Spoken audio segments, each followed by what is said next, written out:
ନେହା। ମୁଁ ସଦ୍ୟ ସ୍ନାତକ ପାସ୍ ହୋଇଥିଲି ଏବଂ ଘରେ ମୋ ବିବାହର ଆଲୋଚନା ଆରମ୍ଭ ହୋଇଥିଲା।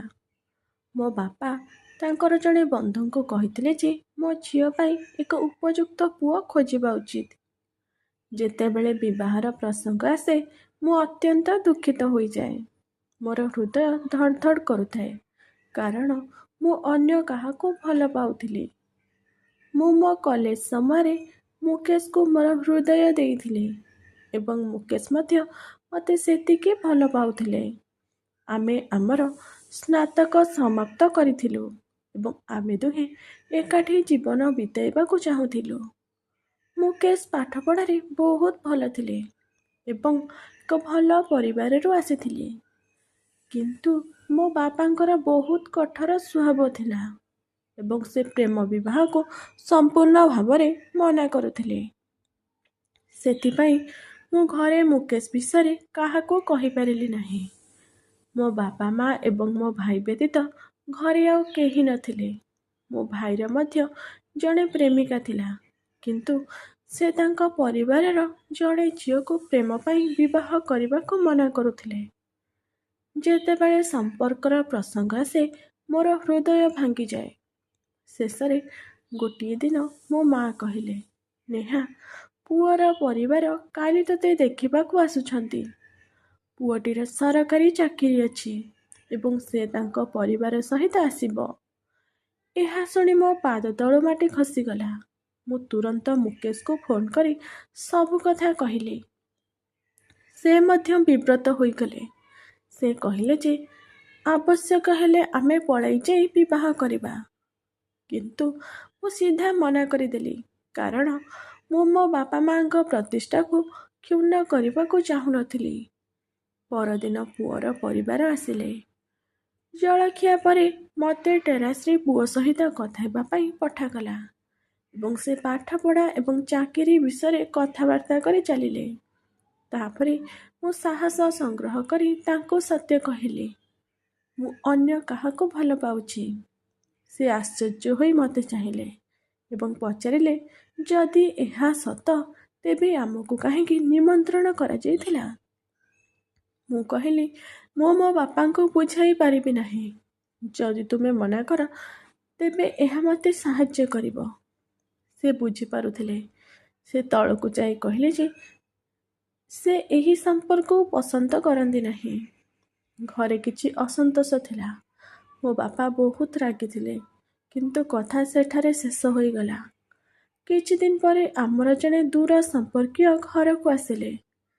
ସେମାନେ ମୋ ବାପାଙ୍କୁ କହିଲେ ଯେ ପାଖ ଅଞ୍ଚଳରେ ଜଣେ ବହୁତ ଭଲ ପୁଅ ଅଛି, ଶିକ୍ଷିତ ଏବଂ ପୂର୍ବରୁ ଚାକିରି କରିଛି।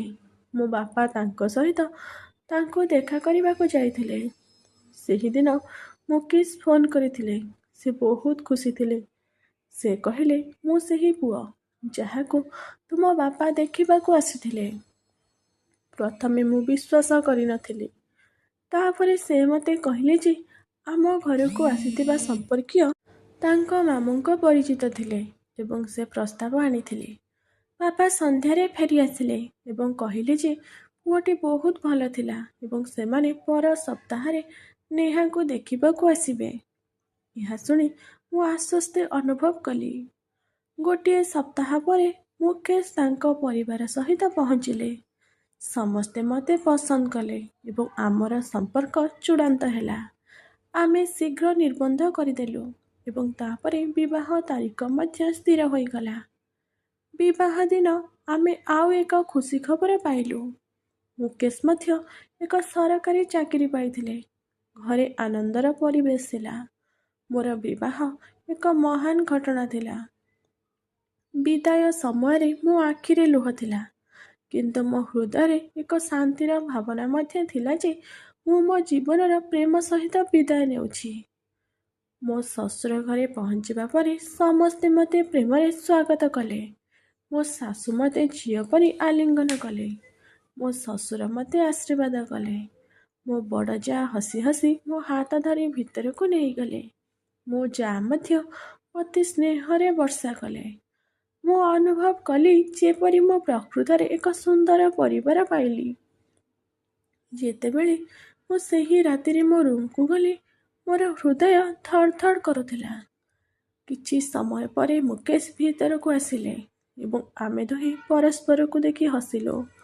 ଆମେ ବିଶ୍ୱାସ କରିପାରିଲୁ ନାହିଁ ଯେ ଆମେ ସ୍ୱାମୀ ସ୍ତ୍ରୀ ଭାବରେ ଏକାଠି ଅଛୁ।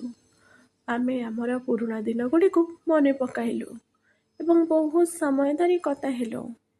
ସେହି ରାତିରେ ମୋତେ ଲାଗୁଥିଲା ଯେପରି ମୋ ଜୀବନର ସମସ୍ତ ଅସୁବିଧା ଶେଷ ହୋଇଗଲା ଏବଂ ବର୍ତ୍ତମାନ କେବଳ ଖୁସି ଥିଲା। ବିବାହ ପରେ ପ୍ରଥମ ଦିନଗୁଡ଼ିକ ସ୍ୱପ୍ନ ପରି ଥିଲା। ମୁଁ ଶୀଘ୍ର ଉଠି ଗାଧୋଉଥିଲି ଏବଂ ଘର କାମରେ ବ୍ୟସ୍ତ ହେଉଥିଲି। ମୋ ଯାଆ ମୋତେ ପ୍ରେମର ସବୁ କିଛି ଶିଖାଉଥିଲେ। ମୋତେ କହୁଥିଲେ ଯେ ସବୁ କିଛି ଧୀରେ ଧୀରେ ମୋ ପାଖକୁ ଆସିବ। ମୋ ଶ୍ୱଶୁର ଶାନ୍ତ ଥିଲେ ଏବଂ ସବୁବେଳେ ମୋତେ ଆଶୀର୍ବାଦ କରୁଥିଲେ। ମୁକେଶ ତାଙ୍କ କାମକୁ ଯିବା ଆରମ୍ଭ କରିଥିଲେ ଏବଂ ସନ୍ଧ୍ୟାରେ ଫେରି ତାଙ୍କ ଦିନ ବିଷୟରେ କହିବାକୁ ଲାଗୁଥିଲେ। ମୋ ଯାଆ ସବୁବେଳେ ମଜା କରୁଥିଲେ ଏବଂ ହସୁଥିଲେ ଏବଂ ମୋ ବଡ଼ ଯାଆ ପ୍ରକୃତରେ ଜଣେ ବଡ଼ ଭଉଣୀ ପରି ଥିଲେ। ସେ ସବୁବେଳେ ମୋ ପାଇଁ ସେଠାରେ ଥିଲେ। ସେ ମୋ ଶ୍ୱଶୁର ଘରେ ମୋତେ କେବେ କୌଣସି ଜିନିଷ ହରାଇବାକୁ ଦେଇନଥିଲେ। ଘରେ ସବୁବେଳେ କୁହାଯାଉଥିଲା ଯେ ମୋ ଦେଢ଼ଶୁର ସାଉଦି ଆରବରେ କାମ କରନ୍ତି ଏବଂ ବହୁ ବର୍ଷ ଧରି ସେଠାରେ ରହୁଛନ୍ତି। ତାଙ୍କର କଠିନ ପରିଶ୍ରମ ପରିବାରର ଆର୍ଥିକ ପରିସ୍ଥିତିକୁ ଦୃଢ଼ କରିଛି। ଏହା ଶୁଣି ମୁଁ ଗୁପ୍ତରେ ତାଙ୍କୁ ସମ୍ମାନ କରୁଥିଲି ଏବଂ ତାଙ୍କ ପରିବାର ପାଇଁ ସେ କରିଥିବା ତ୍ୟାଗ ବିଷୟରେ ମନେ ପକାଉଥିଲି। ଧୀରେ ଧୀରେ ସମୟ ବିତିଗଲା ଏବଂ ମୁଁ ଏହି ଘରର ଏକ ଅଂଶ ହୋଇଗଲି। କିନ୍ତୁ କିଛି ସପ୍ତାହ ପରେ ମୁଁ କିଛି ଅଜବ ଜିନିଷ ଲକ୍ଷ୍ୟ କରିବାକୁ ଲାଗିଲି। ମୋ ଯାଆ ତାଙ୍କ କୋଠରୀରେ ଅଧିକ ସମୟ ବିତାଇବା ଆରମ୍ଭ କରିଥିଲେ। ଯେତେବେଳେ ମୁଁ ତାଙ୍କ କୋଠରୀ ଦେଇ ଯାଉଥିଲି, ମୁଁ କେତେବେଳେ ନରମ ସ୍ୱର ଶୁଣିବାକୁ ପାଉଥିଲି ଏବଂ କେତେବେଳେ ଏପରି ଲାଗୁଥିଲା ଯେପରି ସେ କାହା ସହିତ ନିରସ କଥା ହେଉଛନ୍ତି। ପ୍ରଥମେ ମୁଁ ଭାବିଥିଲି ଯେ ସେ ଫୋନରେ କଥା ହେଉଥିବେ, କାରଣ ମୋ ଦେଢ଼ଶୁର ବିଦେଶରେ ଥିଲେ ଏବଂ ସ୍ୱାମୀ ସ୍ତ୍ରୀ କଥା ହେବା ସ୍ୱାଭାବିକ। କିନ୍ତୁ ତାପରେ ମୁଁ ଦେଖିଲି ଯେ ସେ ତାଙ୍କର ବ୍ୟକ୍ତିଗତ ଜିନିଷଗୁଡ଼ିକୁ ବହୁ ଯତ୍ନର ସହିତ ରଖୁଥିଲେ ଏବଂ କାହାକୁ ଛୁଇଁବାକୁ ଦେଉନଥିଲେ। ଏହା ମୋ ଭିତରେ ଟିକେ ସନ୍ଦେହ ସୃଷ୍ଟି କରିଥିଲା, କିନ୍ତୁ ମୁଁ ନିଜକୁ ବିଶ୍ୱାସ କରାଇଥିଲି ଯେ ଏହା ତାଙ୍କର ବ୍ୟକ୍ତିଗତ ବିଷୟ। ମୋତେ ଏହା ବିଷୟରେ ଅଧିକ ଚିନ୍ତା କରିବାର ଆବଶ୍ୟକତା ନଥିଲା। ଗୋଟିଏ ସକାଳେ ଘରେ ହଠାତ୍ ଆନନ୍ଦ ଖେଳିଗଲା।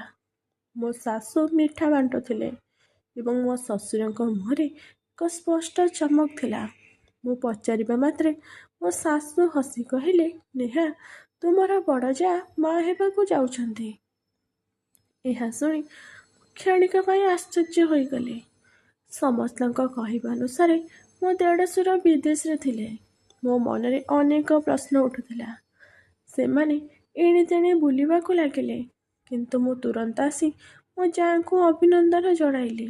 ସମସ୍ତେ ବହୁତ ଖୁସି ହୋଇ ତାଙ୍କ ପାଇଁ ବିଭିନ୍ନ ପ୍ରକାରର ଯୋଜନା କରୁଥିଲେ। ଯେତେବେଳେ ମୁଁ ମୋ ରୁମ୍କୁ ଫେରିଲି, ମୁଁ ଅସହଜ ଅନୁଭବ କଲି।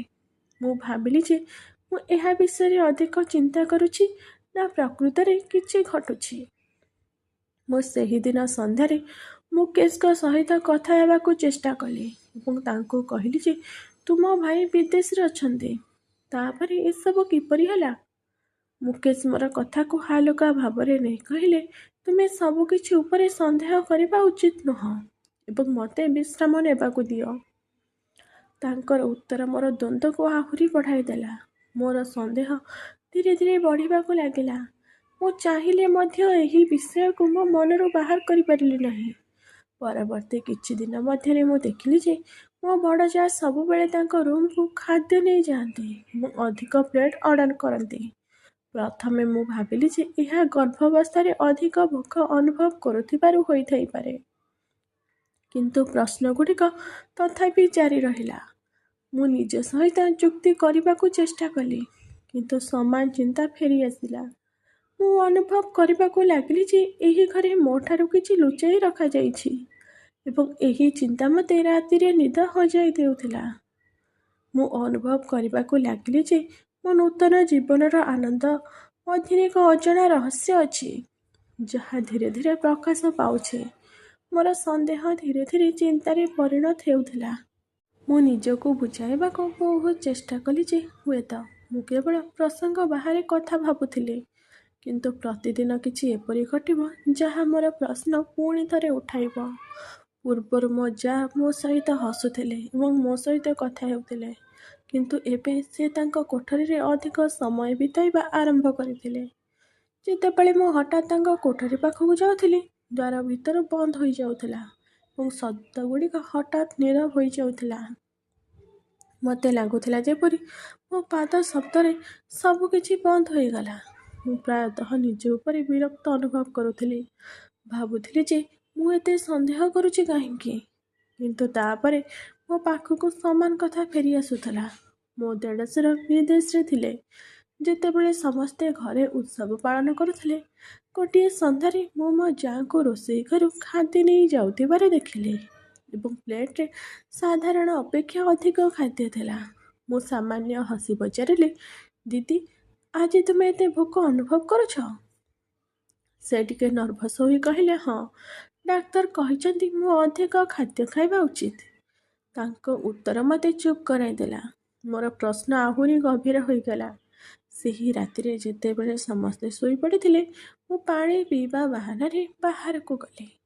ତାପରେ ମୁଁ ଦେଖିଲି ମୋ ଯାଆ ଧୀରେ ଧୀରେ ତାଙ୍କ କୋଠରୀରୁ ବାହାରି ଆସିଲେ, ଅଗଣାକୁ ଚାହିଁଲେ ଏବଂ ତାପରେ ଭିତରକୁ ଫେରିଗଲେ। ସେହି ମୁହୂର୍ତ୍ତରେ ମୋତେ ଲାଗିଲା ଯେପରି ସେ କାହାକୁ ଅପେକ୍ଷା କରିଛନ୍ତି। ମୋର ହୃଦୟ ଧଡ଼ ଧଡ଼ କରିବାକୁ ଲାଗିଲା। ମୁଁ ଧୀରେ ଧୀରେ ଝରକା ପାଖକୁ ଗଲି ଏବଂ ଘୋର ଅନ୍ଧାର ଥିଲା ଏବଂ ମୁଁ କିଛି ସ୍ପଷ୍ଟ ଭାବରେ ଦେଖିପାରିଲି ନାହିଁ। ମୁଁ ମୋ କୋଠରୀକୁ ଫେରି ଆସିଲି, କିନ୍ତୁ ସେହି ରାତିରେ ମୁଁ ଶୋଇପାରିଲି ନାହିଁ। ମୁଁ ଭାବୁଥିଲି ଯେ ଏହି ଘରେ କିଛି ସତ୍ୟ ଅଛି କି ଯାହା ମୋ ଠାରୁ ଲୁଚେଇ ରଖାଯାଉଥିଲା। ପରଦିନ ମୁଁ ପୁଣି ମୁକେଶଙ୍କ ସହ କଥା ହେବାକୁ ଚେଷ୍ଟା କଲି ଏବଂ ତାଙ୍କୁ କହିଲି ଯେ କିଛି ଅଜବ କଥା ଘଟୁଛି।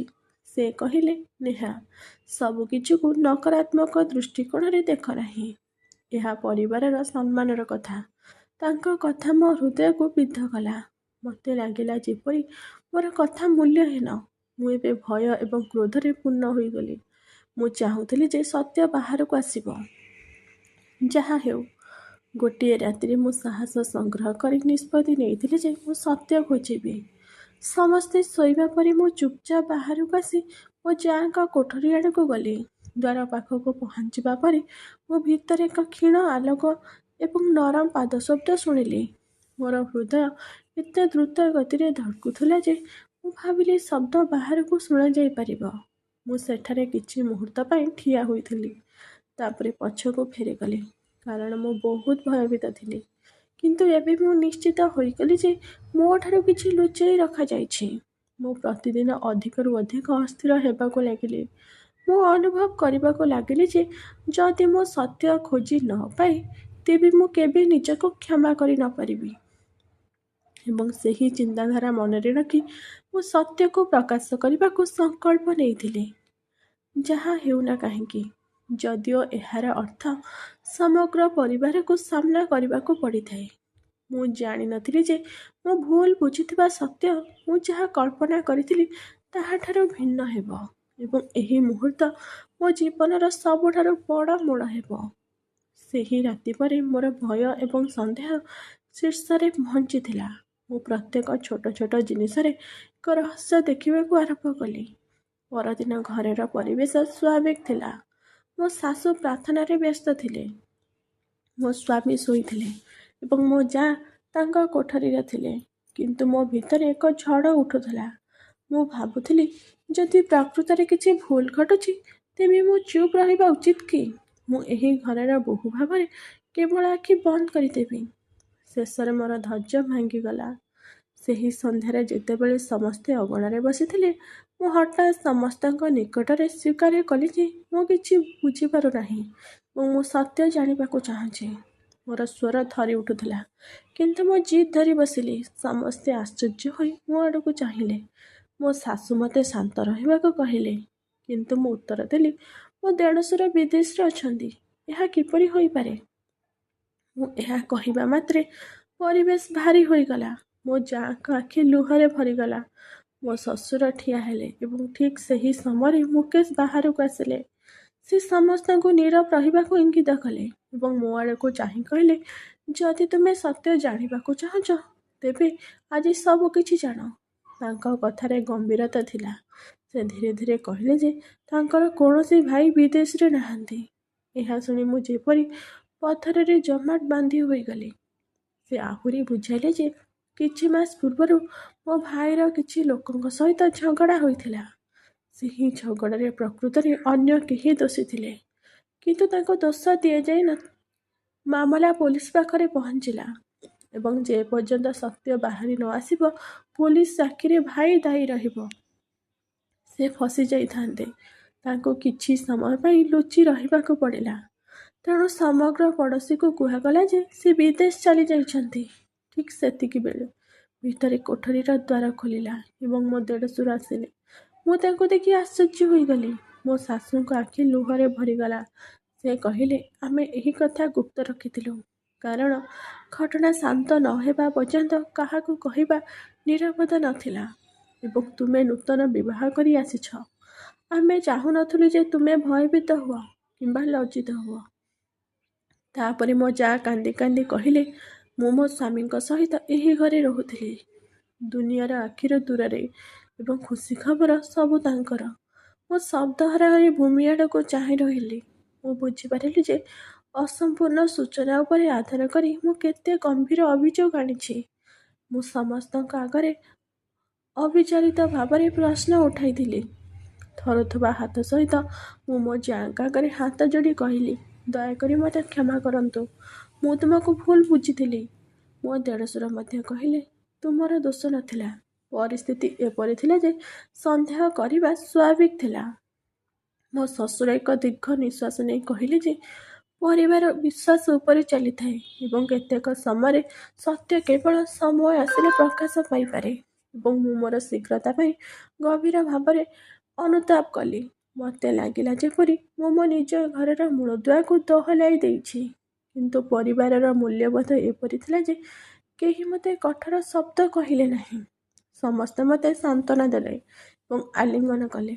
ସେହି ରାତିରେ ମୁଁ ବହୁତ ସମୟ ଜାଗି ରହି ଭାବିଲି ଯେ ଯଦି ମୁକେଶ ସତ୍ୟ କହିବାରେ ବିଳମ୍ବ କରିଥାନ୍ତେ କିମ୍ବା ମୁଁ ଅଧିକ ଅଭିଯୋଗ କରିଥାନ୍ତି ତେବେ ସମ୍ପର୍କ ଖରାପ ହୋଇଥାନ୍ତା। ମୁଁ ବୁଝିପାରିଲି ଯେ ସନ୍ଦେହର ନିଆଁ ପ୍ରଥମେ ନିଜ ହୃଦୟକୁ ଜାଳିଦିଏ ଏବଂ ବିଶ୍ୱାସ ହେଉଛି ସେହି ସୂତ୍ର ଯାହା ପ୍ରତ୍ୟେକ ଭଙ୍ଗା ମୁହୂର୍ତ୍ତକୁ ସଜାଡ଼ି ପାରେ। ସେହି ଘଟଣା ପରେ ମୋର ଚିନ୍ତାଧାରା ସମ୍ପୂର୍ଣ୍ଣ ବଦଳି ଯାଇଥିଲା। ମୁଁ ବୁଝିପାରିଲି ଯେ ଅସମ୍ପୂର୍ଣ୍ଣ ସୂଚନା କିପରି ବହୁତ ଦ୍ୱନ୍ଦ୍ୱ ସୃଷ୍ଟି କରିପାରେ ଏବଂ ସତ୍ୟ ନ ଜାଣି କାହାକୁ ସନ୍ଦେହ କରିବା କିପରି ସମ୍ପର୍କକୁ ଭାଙ୍ଗିପାରେ। ଯଦି ମୋ ପରିବାର ସେହିଦିନ ଧୈର୍ଯ୍ୟବାନ ନଥାନ୍ତା ଏବଂ ମୋତେ ସାନ୍ତ୍ୱନା ଦେବା ପରିବର୍ତ୍ତେ ରାଗି ଯାଇଥାନ୍ତେ ତେବେ ମୁଁ ହୁଏତ ଏହି ଘରୁ ସବୁଦିନ ପାଇଁ ଅଲଗା ହୋଇଯାଇଥାନ୍ତି। ମୁଁ ଅନୁଭବ କଲି ଯେ ନୂଆ ହେଉ କି ପୁରୁଣା, ପ୍ରତ୍ୟେକ ସମ୍ପର୍କ ବିଶ୍ୱାସ ଉପରେ ନିର୍ମିତ ଏବଂ ବିଶ୍ୱାସର ଅର୍ଥ ହେଉଛି ସମୟ ଦେବା, ବୁଝିବା ଏବଂ ଶୀଘ୍ର ନିଷ୍ପତ୍ତି ନ ନେବା। ମୁଁ ଏହା ମଧ୍ୟ ଶିଖିଲି ଯେ ଆମକୁ ଯାହା ଅଜବ ଲାଗୁଛି ତାହା ନିଶ୍ଚିତ ଭାବରେ ଭୁଲ ନୁହେଁ। କେତେକ ସମୟରେ ପରିସ୍ଥିତି ବାଧ୍ୟବାଧକତା ପଛରେ ଲୁଚି ରହିଥାଏ ଏବଂ ସତ୍ୟ କେବଳ ଠିକ୍ ସମୟରେ ଆସିଲେ ପ୍ରକାଶିତ ହୁଏ। ଯଦି ମୁଁ ଶାନ୍ତ ଭାବରେ ମୁକେଶଙ୍କ ସହିତ ଖୋଲାଖୋଲି କଥା ହୋଇଥାନ୍ତି କିମ୍ବା ମୋ ଶ୍ୱଶୁରକୁ ଏକାନ୍ତରରେ ପଚାରିଥାନ୍ତି ତେବେ କଥାଟି ଅଗଣାରେ ପହଞ୍ଚି ନଥାନ୍ତା। ତେଣୁ ଯୋଗାଯୋଗ ବିଶ୍ୱାସ ପରି ଗୁରୁତ୍ୱପୂର୍ଣ୍ଣ। ଏକ ପରିବାରରେ ଆମକୁ ମନେ ରଖିବାକୁ ପଡ଼ିବ ଯେ ପ୍ରତ୍ୟେକ ସଦସ୍ୟଙ୍କ ନିଜସ୍ୱ ପରିସ୍ଥିତି ଏବଂ ଦାୟିତ୍ୱ ଥାଏ। ସେମାନଙ୍କ ପକ୍ଷ ନ ଶୁଣି ଆମକୁ କୌଣସି ନିଷ୍ପତ୍ତି ନେବା ଉଚିତ ନୁହେଁ। ସେହିଦିନ ମୁଁ ନିଜକୁ ପ୍ରତିଶ୍ରୁତି ଦେଇଥିଲି ଯେ ମୁଁ ଆଉ କେବେ ସନ୍ଦେହକୁ ମୋ ହୃଦୟରେ ପ୍ରାଧାନ୍ୟ ବିସ୍ତାର କରିବାକୁ ଦେବି ନାହିଁ। ମୁଁ ପ୍ରଥମେ ସତ୍ୟ ଜାଣିବାକୁ ଚେଷ୍ଟା କରିବି। ସମ୍ପର୍କ ବହୁତ ପ୍ରୟାସରେ ନିର୍ମିତ ହୁଏ, କିନ୍ତୁ ଭାଙ୍ଗିବାକୁ ଏକ ମୁହୂର୍ତ୍ତ ଲାଗେ। ତେଣୁ ଧୈର୍ଯ୍ୟ ଏବଂ ବିଶ୍ୱାସ ପ୍ରତ୍ୟେକ ଘରର ସବୁଠାରୁ ବଡ଼ ଶକ୍ତି। ଆଜି ଯେତେବେଳେ ମୁଁ ପଛକୁ ଫେରି ଦେଖେ ମୁଁ ମୋର ଭୁଲ ପାଇଁ ଲଜ୍ଜିତ ଏବଂ ସଠିକ୍ ସମୟରେ ସତ୍ୟ ବାହାରି ଆସିବାର ସନ୍ତୋଷ ଅନୁଭବ କରେ ଏବଂ ମୋ ପରିବାର ଆହୁରି ମଜବୁତ ହୋଇଗଲା।